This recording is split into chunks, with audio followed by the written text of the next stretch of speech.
So my first question was, as a guy that lived in Enfield and lives in Palmer's Green, when you said about wood green in the surrounding areas, I want to know what was the inspiration and where was the inspiration, because I'm trying to picture it in my head.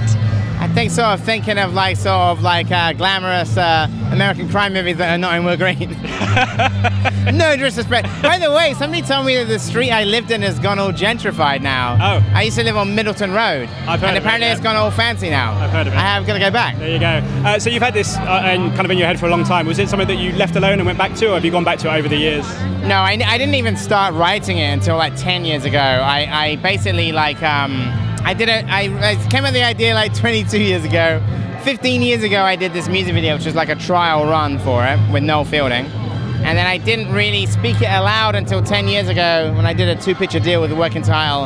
And I said, I have, one of the movies was The World's End, and the other one was Baby Driver. And they said, what's that? I said, oh, it's like a car movie driven by music. Yeah.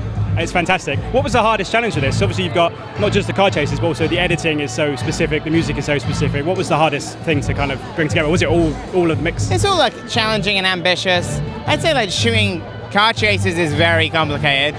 I mean, as you might imagine, it's like that's not easy. And in terms of the cast, I mean, you can't have imagined you'd get a better cast than this, I'd imagine. No, it's incredible. I mean, you can ask for a better ensemble. And Kevin Spacey, John Hamm, I mean, the list is endless. Were these all your first choices, or were you just lucky? I mean, John Hamm was the only person I've read it with him in mind. People like Jamie here, I didn't think in my wildest dreams that they would do it, so it's amazing. And in terms of next for you, a lot of people want you to go back with Simon Pegg in the future. I mean, what's next for you after this? I don't know, so we'd like to do something again in the future, but I'm not entirely sure what that is or when that is. Ladies and gentlemen, you're watching Hey You Guys! Hey You Guys, huh? Hey, you guys. Is that from the Goonies? It is indeed, yes. Nice. Hey!